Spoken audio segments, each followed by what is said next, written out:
great flood of 1927. I was thinking about that, and then I thought, well, a lot of our older folk are starting to die off, and there's a lot of these younger people don't know about the great flood of 1927 because you were born about 50 or 60 years afterwards, and if you're not a history buff, you may not necessarily remember that sticking out into your mind. I remember when I was younger, there was an older lady that I went to church with, and she lived in eastern Arkansas, and she began as a little girl. She recalled that event. It was a big, big deal, a great flood of 1927. It affected not just Arkansas, but Mississippi, Missouri, Illinois, and Iowa, all along the Mississippi River. The Mississippi River just expanded its banks several miles, 50, 60 miles of water that it covered. What was something interesting about the Great Flood of 1927 is that you need to make sure that you see the difference between what a flash flood is and a great flood like this. It wasn't a flash flood. A flash flood is something that we get a really hard rain, and then we get an instant flooding. We have bridges washed out and roads become underwater. You see, sometimes a road will have gravel that comes across because of the flash flooding. The Great Flood of 1927 actually began in the fall of 1926. It began raining in August of 1926, and it rained and it rained and it rained until all of it, the tributaries that feed into the Mississippi River, the Arkansas River, the Missouri River, and all the other little rivers became backed up, and the Mississippi River could not withstand any more water. So by the spring of 1927, we had a flood. And it devastated thousands of homes. Millions of acres of farmland were destroyed that year because of this great flood. Open your Bibles to the book of Matthew, chapter 14. Matthew chapter 14, because you're going to notice here in the 14th chapter of Matthew, especially beginning in our text today at verse 13, you're going to see the literary effect of what Matthew does here in the ministry of Jesus. It just creates a flood of compassion. You see that compassion just overruns the story. It overruns the story about Jesus. The story about Jesus. I love the song, the special while ago, Let Me Tell You About Jesus. Let me tell you about Jesus this morning. The story of Jesus is that one of a compassionate Savior. And this story here in Matthew 14, you can't help but just be up to your neck and up to your eyeballs in compassion. It's flooded with compassion. And it goes all the way into throughout the next couple of chapters. But especially right here, this is not the first time that Matthew has told us that Jesus was moved with compassion. Back in chapter 9 he said it. He says it here, and he says it coming up in just a few minutes. But one of the things that really stands out, how is it flooded with compassion? It's really almost like a flash flood, isn't it? It's like unexpected. It just is overwhelming. Remember what we talked about 3 or 4 weeks ago before our Christmas series. Look back at your Bible there at verses 1 through 12. The story there was about Herod Antipas and this depraved environment, this little girl coming scantily dressed, dancing in front of them in a provocative way, and then Herod says, whatever you want. This is his stepdaughter, by the way. Whatever you want, I'll give it to you. And her response is shocking, isn't it? It's a shocking response of, give me the head of John the Baptist. What a meal. You're sitting at dinner here. You see a 12, 13-year-old girl come in, dancing in front of them. That alone is just, we're a little taken aback by that. But then her request is, I want the head of John the Baptist. Well, you know that he acquiesces to that, and he gives her the head of John the Baptist. What a meal. What a scene that you have there. And then you have this contrast. You see in verse 13 what Jesus does. He hearing of this, and we might say, is he hearing about John the Baptist, or is he hearing what was said back in verse 2? I would say probably yes to both of those. In verse 2, it said about Jesus that Herod believes that he is John the Baptist come back from the dead. And then Matthew takes you on a flashback look at what happened about John the Baptist. Well, he's put to death, he's in prison, and you have the whole story there. It says there in verse 13, when Jesus heard about this, he departs. He leaves. He begins to get away. He wants to, I believe that what he's doing here is he is avoiding this situation of Herod. He goes out of Herod's range and he wants to go alone. He wants to take his disciples. Really what it boils down to is Jesus says, it's time for me to get away. I want to pray. I want to teach my disciples. So they get in a boat and they depart from there and they go across the lake. There's something interesting happens here in verse 14, or at the end of verse 13. With the people, they hear of this. Jesus has an enormous following right now. They want to hear more about Jesus. They want to see more about Jesus. They want to be with Jesus. And they see Jesus and his disciples get on a boat. And so what do? They begin to follow him by land.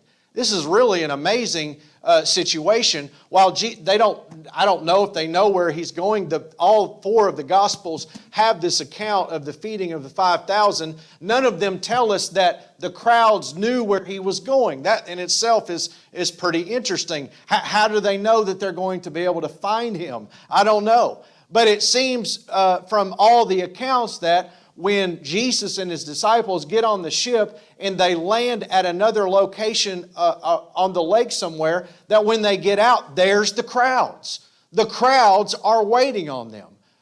We find in one of the Gospels that he goes to a higher place and he's teaching his disciples, and they come down and they see the crowds. It seems like that when he gets off the boat that they see the crowds. Just an amazing situation here. He sees the crowds. And what happens next? Notice in verse 14, and they followed him by foot out of the cities. Verse 14, and Jesus went forth and he saw a great multitude. Jesus sees all of these people gathered around. It's a crowd, and it says that he was moved with compassion.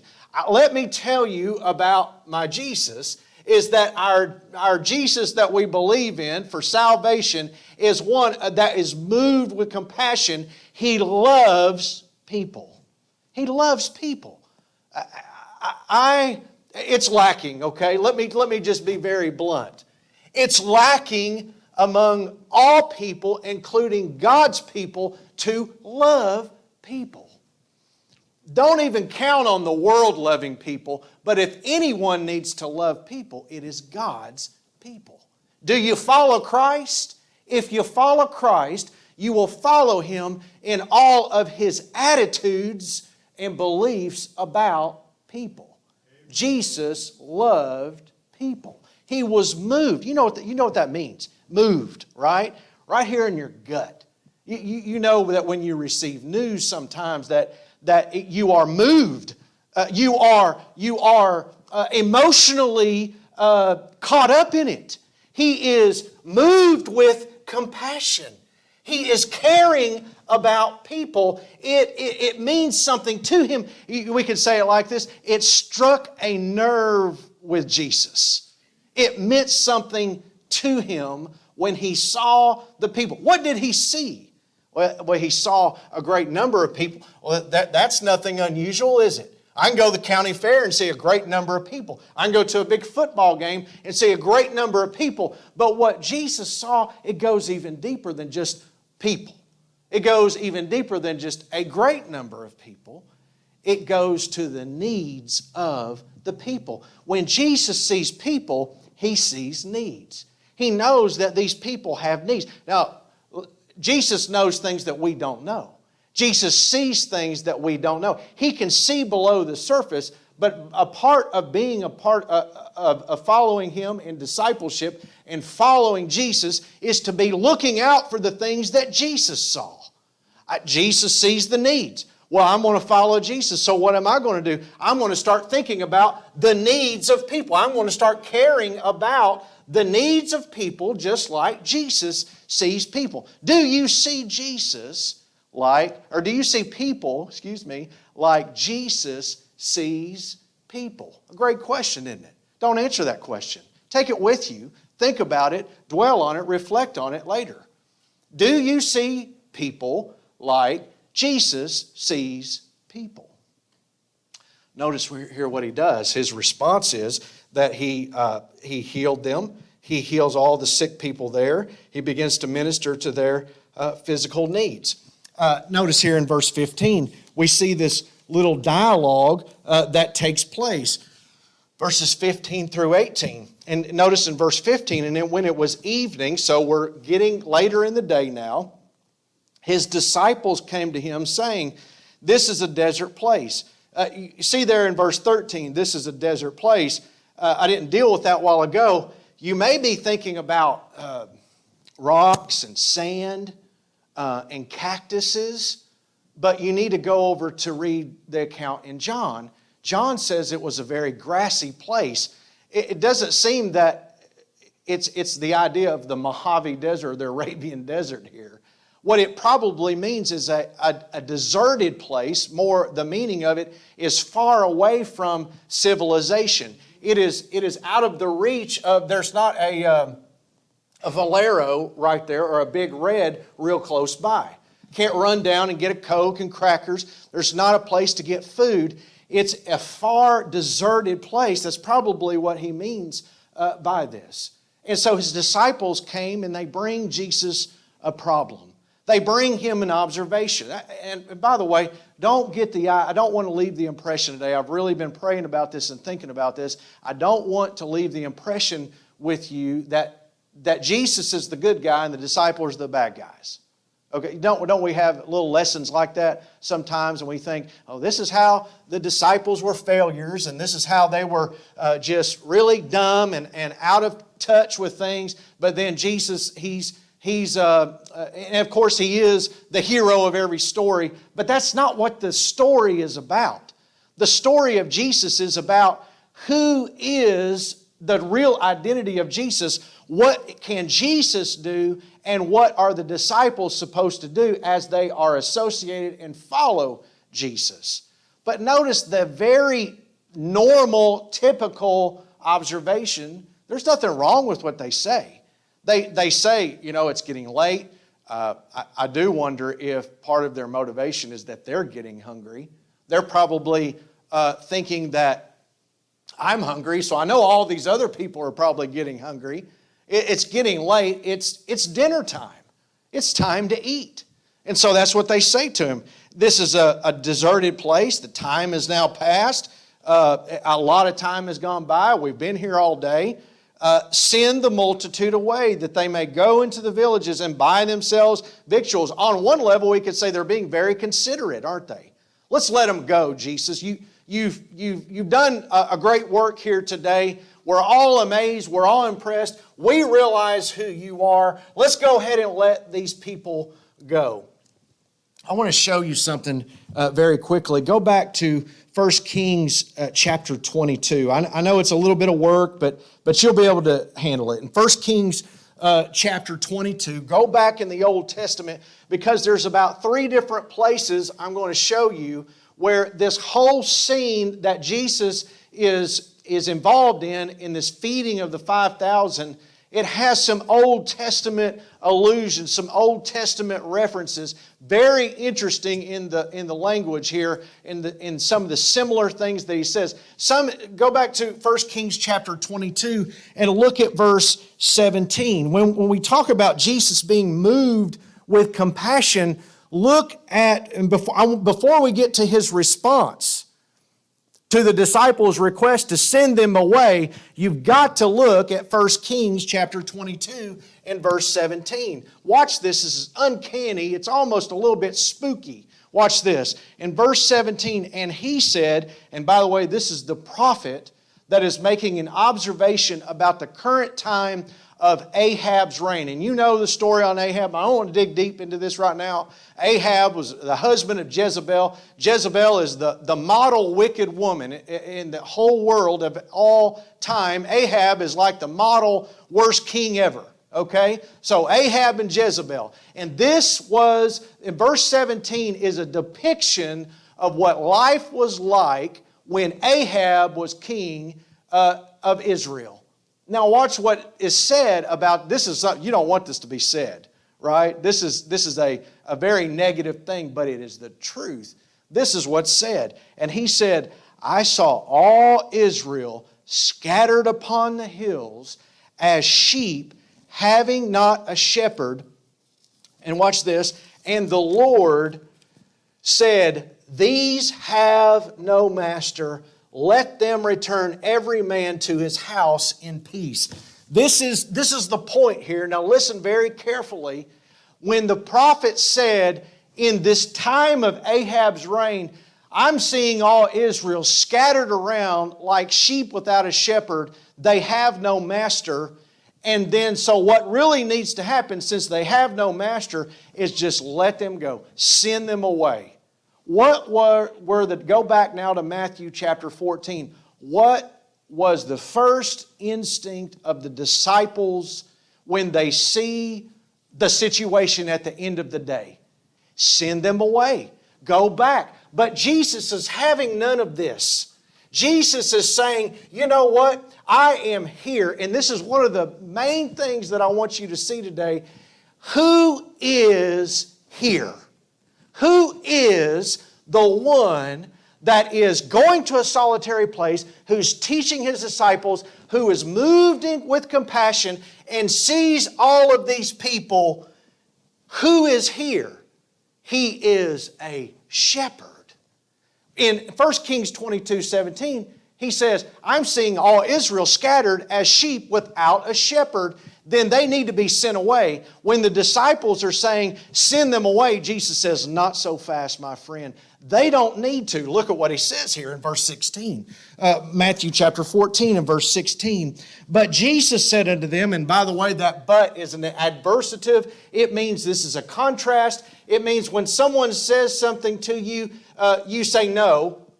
This is something, I'm going a different direction with this. This is exactly what happens in verse 16. They say one thing and Jesus goes the other direction. The disciples say, this is what we should do. Jesus says, no, this is what we should do. We're going a different direction here. And he said, they do not need to go away. They do not need to be going away. That's literally what it says in the Greek. It's in the present. They do not having to be going away. That's literally what it says. No, they don't. How so? Why not? What do you have in store? Well, first of all, like I said a while ago, you have a shepherd here. You have a shepherd who's fully capable of ministering to his people, ministering to his sheep. Let me tell you what's going on in the Jesus Feeds the 5,000. We need to answer the question, who is really here? Is this just a great man? Is he a prophet? I'm going to show you something. Notice here in verse 17 what they say. And they say unto him, we have here but 5 loaves and 2 fishes. Go back sometime this week and read the account in John chapter 6. And you will learn that it was a little more, John goes in a little more in depth. Philip says, we don't have enough money. But Andrew comes up with a solution. Well, there's a little boy here that has 5 loaves and 2 fishes. You don't find that in this account, but I just want to let you know that is what's going on behind the scenes. Matthew is summarizing things because he is showing you something about Jesus. The emphasis here is not about the little boy and the fishes. It's not about what Andrew said. It's not about what Philip said. All that was going on behind the scenes, but the emphasis here in Matthew is this. They're saying send them away, and Jesus says they don't have to be going away. No, they don't. They don't have to be. Everyone would think that unless Jesus had said, no, they don't.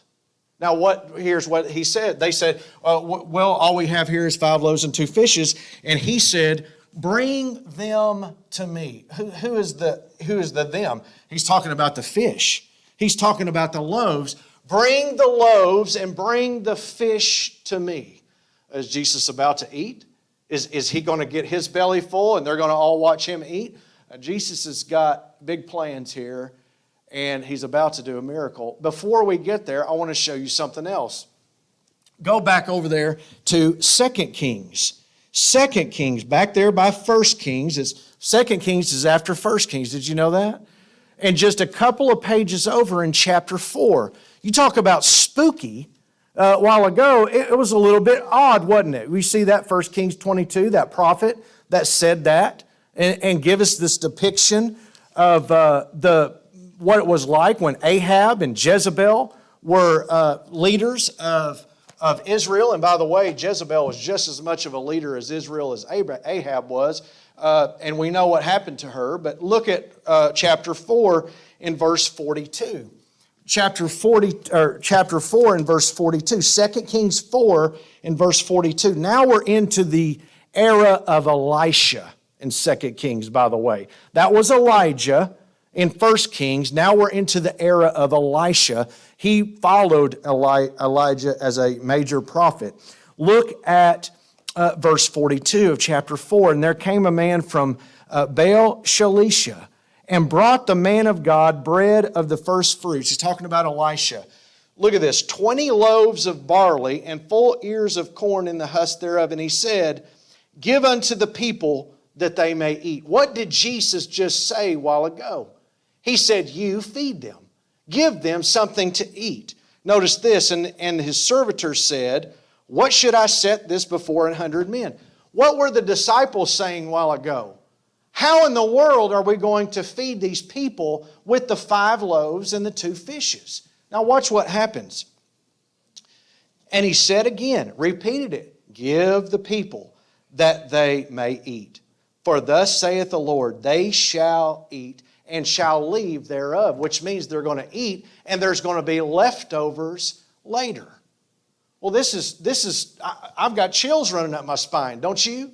Is that this has already happened. This has happened back in the Old Testament. God has already worked through a great prophet Elisha to do something like this before.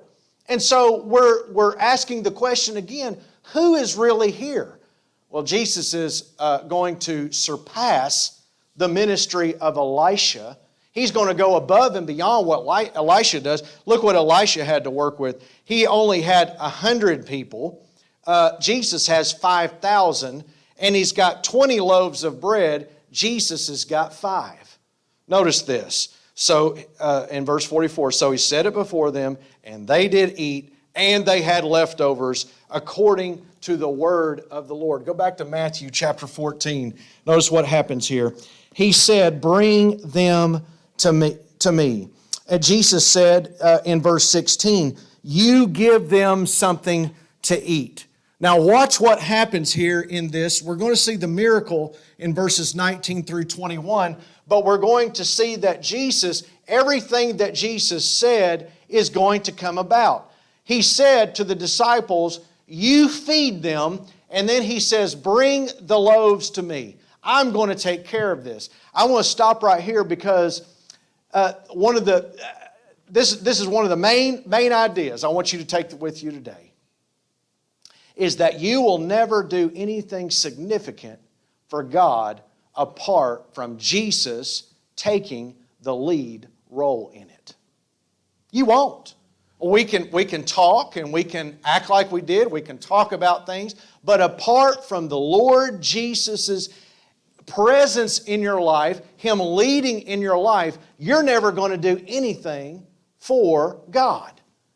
Absent of Jesus, it's all for naught. It's all for nothing. It was something else, but it wasn't anything for God.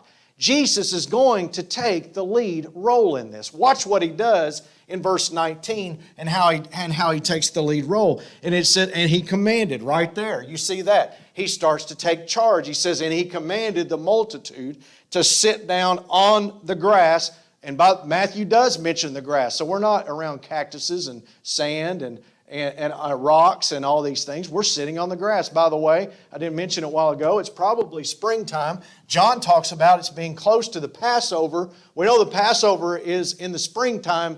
This is probably, if you wanted to put this in your mind, probably sometime around March when there's grass that hasn't died yet. It's in the springtime, and then the reserves of food would be low at this time. Coming out of the winter, a lot of the grain has been eaten. And so this is a very natural way or a condition or a situation that they would find themselves in. Low on food, sitting on grass, next to the Passover, and by the way, we're probably about 1 year from Jesus being crucified. This is probably the last year of Jesus' life. Notice what he is full center in focus about who He is. Who is really here? And He commanded them to sit down on the grass, and He took the 5 loaves and the 2 fishes, and looking up to heaven, He blessed and brake, and He gave the loaves to His disciples, and the disciples to the multitude. You want to catch that at the end of verse 19. You don't want to miss that. Look at what Jesus does. He took it, He blessed it, He gave thanks, and then He began distributing it to His disciples. What did He say a while ago? He said, "You feed them." And what are they doing now? They are feeding them. What is the source of the food? Jesus is the source. All because of Jesus. He took the loaves and He began to break it. I don't know exactly, I can't put all of this and work out every detail of what it really looked like. I've done as best I can to give you as many details and for you to fill in the picture the best you can. Here is one thing where I cannot fill in, was He dropping it in a basket and then they were taking the basket? I don't know. Matthew doesn't tell us that. Was it coming literally out of His hand? I don't know. Any of those might be plausible. I don't know. Matthew doesn't tell us. But I do know this. It came from Jesus. And He said, this is what you're going to do. You're going to feed them. They didn't know how. They didn't understand it. They didn't have all the answers. Jesus knew, though. Who is really here? Well, He's the Messiah. He's Lord. And He does things that only God can do. Look back in the Old Testament and you'll see that. 1 Kings 17. I'm seeing all Israel scattered around like sheep that have no shepherd. So they need to go home. Jesus says they don't need to go home because I'm here. He's a shepherd. In Elisha's day, you see that Elisha was able to do this a miracle according to the word of the Lord. Now Jesus does an even greater miracle. He's doing things that only God can do. Notice here in verse 20. And they did all eat and were filled, just like back in 2 Kings chapter 4 when Elisha did that miracle. It almost sounds like it's an echo, isn't it? And they took up the fragments that remained, 12 baskets full, and they that had eaten were about 100 men. No, 5,000 men. But how many were really here? More than 5,000. Maybe 20,000. At least 10. If you double it, you got 10. And they probably had a whole bunch of children around. Probably 20,000. Could have been more than 20,000. I don't know. But it was 5,000 men. That's a lot of people. I want to close with this. Jesus is compassionate. And He alone is the model. He alone He provides the blueprint for compassion. And why? Because He will adequately, I can try as a human being to try to meet some of your needs, but I'm going to fall so miserably short in meeting those needs. I won't meet your expectations. You'll be disappointed. There's things that I can't do. It's impossible for me to do. But Jesus can meet all of your needs. These disciples were well-meaning. They're not the bad guys, okay? That's not the point of the story. They weren't dumb. That's not the point. In fact, if you look at John, they're trying to solve the problem. They're doing the best they can. They start adding up and they start counting. It's going to be 200 denarii. We've already figured that over our mind. Jesus, do you want us to go spend this amount of money? They're trying to solve a problem. That's not the point. The point is that Jesus is compassionate, and He alone and no one else can adequately meet your needs like Jesus can. I want to show you one more thing. Back in the Old Testament. I know this is the third time. Exodus chapter 16. Go back there. It's the second book of the Bible. It won't take you long. Your fingers won't start hurting. Your hand won't cramp up. It won't be that difficult. Exodus chapter 16. If you haven't noticed, when I preach, I use the Bible. I use the Bible. Exodus chapter 16. I want to show you something real quickly. Exodus 16, and you know about manna. You know about how God fed the people in the wilderness. Where are we in Matthew? We're out in a wilderness area. We're out in a deserted place. And Jesus was feeding the people. Let me remind you something of what God was doing. Who is really here? Look at Exodus chapter 16 and look at verse 11. 11 and 12. And the Lord spake unto Moses, saying, I have heard the murmurings of the children of Israel. Speak unto them, saying, At even you shall eat flesh, and in the morning you shall be filled with bread. Now, here is what I want you to highlight. This is the whole reason for me referring back to, I know you're aware of manna and quail and all that in the wilderness setting, but look at the last phrase. And you will know that I am the Lord your God. That's how God has worked in the past. God showed Himself and revealed Himself to Israel in the wilderness by feeding them. Look at what Jesus is doing. Go back to Matthew. Go back. What is He doing here? He is revealing Himself as to who He really is. They are in the wilderness, and He is doing the impossible, feeding 5,000 people. And this is why, so they will know who He is. Was there other options? Yeah. He could have sent them away. Go down, go. It's time to go, guys. Y'all got to go get something to eat. But that's not what He did. He is showing them who He is. Let's stand and let's have a song of invitation.